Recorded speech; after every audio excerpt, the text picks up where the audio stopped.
मैं चुप रहा तो और गलत फहमियां बढ़ी, वो भी सुना है उसने जो मैंने कहा नहीं।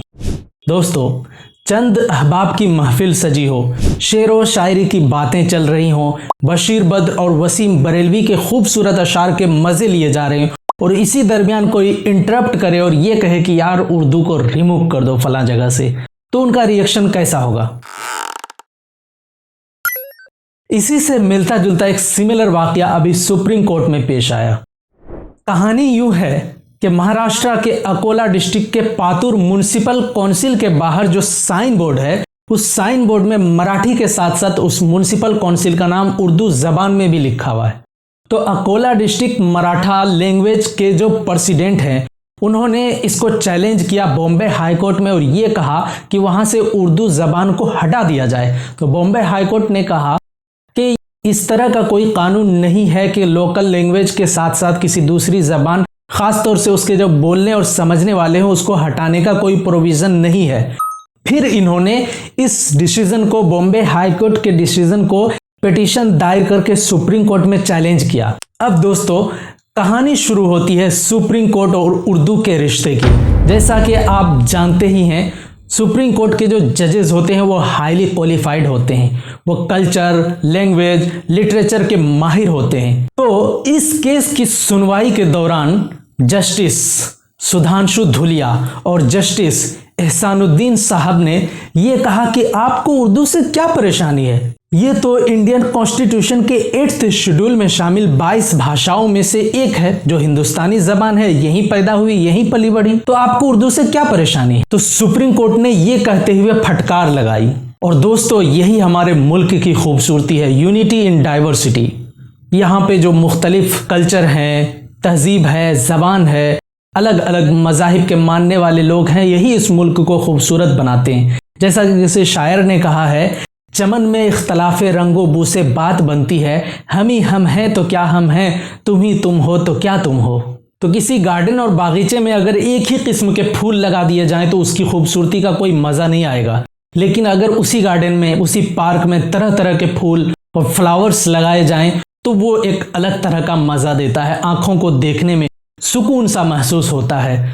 तो इसी तरह इस मुल्क को एक गार्डन मान ले तो यहाँ भी तरह तरह के लैंग्वेज, कल्चर, मजहब और एक से एक तहजीब के मानने वाले लोग हैं, तो वो इस मुल्क की खूबसूरती है। कॉन्स्टिट्यूशन का आर्टिकल 29(1) भी हमें यही सिखाता है। This provides any section of the citizens residing in India having a distinct culture, language और script the right to conserve their culture, language and script, कि अपने तहजीब, जबान, रस्मुल ख़त को प्रोटेक्ट करने का अधिकार हर कम्युनिटी को है। और ख़ास तौर से जब बात सुप्रीम कोर्ट में जाएगी उर्दू के हवाले से, तो वहाँ पे जो चीफ जस्टिस ऑफ इंडिया है, जस्टिस DY चंद्रचूड़, उनका जो उर्दू लिटरेचर का टेस्ट है वो भी बहुत बेहद खूबसूरत है। जस्टिस संजय किशन कौल के रिटायरमेंट पर फेयरवेल स्पीच में उन्होंने फैज़ अहमद फैज़ की बेहतरीन पोइट्री से उनका इस्तकबाल किया था। वीरा है मैकदा खुम ओ सागर उदास हैं, तुम क्या गए के रूठ गए दिन बहार के। तो सुना आपने फैज़ अहमद फैज़ का वो शेर कि वीरा है मैं कदा खुमो सागर उदास है, तुम क्या गए के रूठ गए दिन बहार के। ये फेयरवेल के लिए इससे बेहतर और कोई शेर नहीं हो सकता। इसी गज़ल में और भी बेहतरीन अशार हैं कि एक फुर्सत गुनाह मिली वो भी 4 दिन, देखे हैं हमने हौसले परवरदिगार के, दोनों जहान तेरी मोहब्बत में हार के, यूं जा रहा है कोई शबे गम गुजार के। और इसी तरह शिवसेना के केस की सुनवाई के दौरान एक मर्तबा सॉलिसिटर जनरल तुषार मेहता, जो सेंट्रल गवर्नमेंट के रिप्रेजेंटेटिव होते हैं, वो उस वक्त महाराष्ट्र के जो गवर्नर थे भगत सिंह कोश्यारी, उनके बिहाफ में अपीयर हुए थे। उन्होंने इस बहस के दौरान जनाब बशीर बद्र साहब का एक बेहतरीन शेर कोट किया था जो मैंने इस वीडियो के शुरू में पढ़ा, और वो ये कि मैं चुप रहा तो और गलत फहमियां बढ़ी, वो भी सुना है उसने जो मैंने कहा नहीं। I'll start. But there is a Urdu couplet, Mr. Sibal is fond of, both of us share that. There is a very good Urdu couplet on the situation which is arising. मैं चुप रहा तो और गलत फहमियां बढ़ी. This for the court. When the court is quiet, then we don't understand what is passing in the court's mind. मैं चुप रहा तो और गलत फहमियां बढ़ी, वो भी सुना है उसने जो मैंने कहा नहीं. So, मतलब this is, सुना है उसने जो मैंने कहा नहीं। वो भी सुना है उसने जो मैंने कहा नहीं, मैं चुप रहा था. So when your lordships are quiet, we understand that there are 10 points. Mehta, पर वो भी सुना जो मैंने कहा नहीं। What we in legal parlance call reading between the lines.